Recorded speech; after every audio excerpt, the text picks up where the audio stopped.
సరైన ఇంటికి సరైన సిమెంట్ ఎంతో ముఖ్యం. విచక్షణతో ఆలోచించండి. రైట్ సిమెంట్ ని ఎంచుకోండి. KCP cement, building the nation since 1958. KCP cement, the right choice. Vinukonda మాజీ శాసనసభ్యులు, ఇది సపరేట్గా రాయండి కొంచెం, దానిలో కలపదు. వినుకొండ మాజీ శాసనసభ్యులు బ్రహ్మనాయుడు గారి మీద తీవ్ర ఆరోపణలు చేస్తూ ఆయన 10 ఎకరాల భూమి, సుమారు 10 ఎకరాలు హైదరాబాదులో తను కొన్నట్టు, ఆయన కనపడటం లేదు నటించి పారిపోయినట్టు కొన్ని మీడియాలో వార్తలు వచ్చాయి. దీన్ని తీవ్రంగా ఖండిస్తూ ఉన్నాం. ఎందుకంటే ఆయన్ని మోసం చేసి ఉండొచ్చు. ఎందుకంటే అమ్మినవాడు పత్రాలు చూపించాడు, ఈయన కొనుక్కున్నాడు. కొనుక్కోవడం కూడా అగ్రిమెంట్ రాశాడు. ఈయన రిజిస్ట్రేషన్ చేయించుకోవాలి. ఇంతవరకు కేవలం అగ్రిమెంట్ మీద వాళ్ళకి వైట్ మనీ సుమారు 4 కోట్ల రూపాయలు చెల్లించడం జరిగింది. ఇప్పుడు ఎవరైనా అమ్మేవాడు మోసం చేస్తాడు, లేకపోతే ఫేక్ పత్రాలు పుట్టించవచ్చు, ఫేక్ జీవోలు పుట్టించారు. ఆ జీవోలు వాస్తవం లేదో ఆయనకు తెలియకుండా ఆయన అగ్రిమెంట్ చేసుకున్నాడు.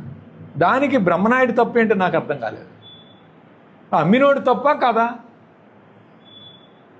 అమ్మినోడు తప్పు చేస్తే బ్రహ్మనాయుడు తప్పు చేశాడంటాడు.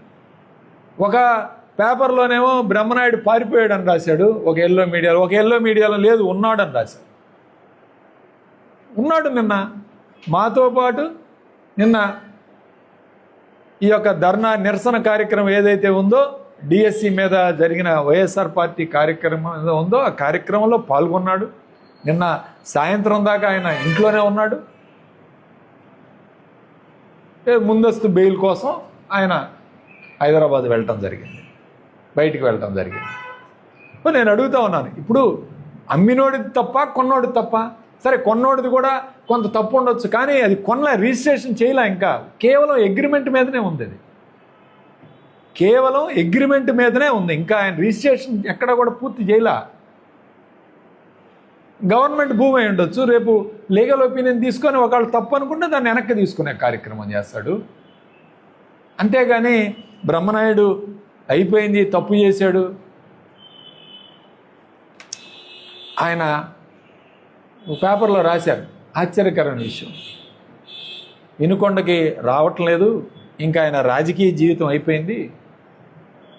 ఆయన ఎలక్షన్ అయిపోయిన దగ్గర నుంచి వినుకొండలో ఆడతా పాడతా వచ్చి నెలకోసారి వచ్చి ప్రెస్ మీట్లు పెడుతున్నాడు చెప్పాడు. అంటే దానికి రాజకీయ జీవితానికి ఏమైనా సంబంధం ఉందా? ఒకటే అడుగుతున్నాను, అసలు ఆ భూముల విషయానికి రాజకీయానికి ఏమైనా సంబంధం ఉందా? అంటే కేవలం ఒక కల్పిత వార్త రాయాలి, ఒక కల్పితం పెట్టి ఆయన మీద దుష్ప్రచారం చేయాలి. ఇది సమంజసమేనా? ఆయన రాజకీయ జీవితం వేరు, లేదా కొనుగోలు వ్యవహారం వేరు. ఆ కొనుగోలు వ్యవహారంలో ఏదైనా వాళ్ళు కేసులు పెడితే దాని మీద న్యాయ పోరాటం చేస్తాం.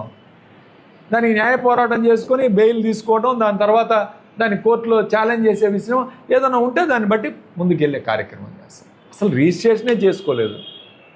అసలు గమ్మత్తైన విషయం ఏంటంటే ఆయన పేరు మీద అగ్రిమెంట్ కూడా లేదు. ఆయన పేరు మీద లేదు అగ్రిమెంట్ కూడా, వాళ్ళ బంధువు పేరు మీద ఉంది. మొత్తం ఆయన ఇన్వాల్వ్ చేశారు కేసులో. సరే, ఓకే, అధికార పార్టీ కావాలనే దుష్ప్రచారం. అక్కడ తెలంగాణలో కూడా రేవంత్ రెడ్డి గారు మీరు చెప్పిన వింటారు కాబట్టి మా మీద దుమ్మెత్తి పోసే కార్యక్రమం చేస్తూ ఉన్నారు. రేవంత్ రెడ్డి గారు కూడా మీ శిష్యుడే కదా, ఆయన ఒకటేగా, పార్టీలు వేరైనా ఇక్కడ ఒకటే. దుమ్మెచ్చిపోసి కేసులు పెట్టే కార్యక్రమం చేయొచ్చు. న్యాయపరంగా పోరాటం చేస్తాం. దీనికి బ్రహ్మనాయుడు అయిపోయాడు రాజకీయ జీవితం, బ్రహ్మనాయుడు వినుకొండ రావట్లేదు, కార్యకర్తలను పట్టించుకోవటం లేదు. ఇవన్నీ సమంజసమేనా? ఇలాంటి రాతలు రాయడం ఇది సరైన పద్ధతి కాదు. అని ల్యాండ్ల గురించి ఉంటే ల్యాండ్ల గురించి పోరాటం చేస్తాడు. అది ఓన్లీ అగ్రిమెంటే. ఆయన మోసపోయాడు. ఆయన డబ్బులు కట్టాడు. డబ్బులు కట్టిన వ్యక్తి, 4 కోట్లు డబ్బులు కట్టిన వ్యక్తి మోసపోతాడా, లేకపోతే ఫేక్ కాగితాలు పెట్టి అమ్మినోడు మోసపోతాడా? ఈయన మోసపోయాడు. ఈయన డబ్బులు ఇచ్చి మోసపోయాడు.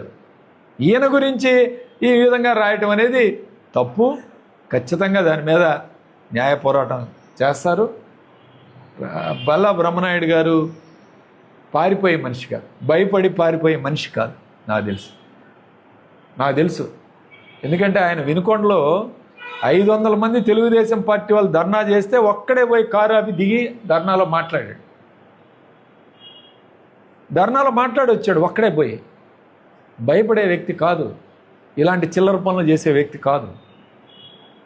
ఖచ్చితంగా దీనిలో ఏదైనా మోసం చేసి ఉండొచ్చు. ఆయన్ని మోసం చేస్తే దాన్ని ఎదుర్కొని మళ్ళీ వస్తాడు. అంతేగాని ఈ విధంగా పారిపోయే మనిషి కానే కాదు. ఖచ్చితంగా వస్తాడు, న్యాయ పోరాటం చేస్తాడు. దీనికి చిట్కాలు మెయిన్ పేజీలో రాసుకొని మా మీద దుమ్మెత్తిపోసే కార్యక్రమం చేయాలి. మోసపోయింది ఆయన.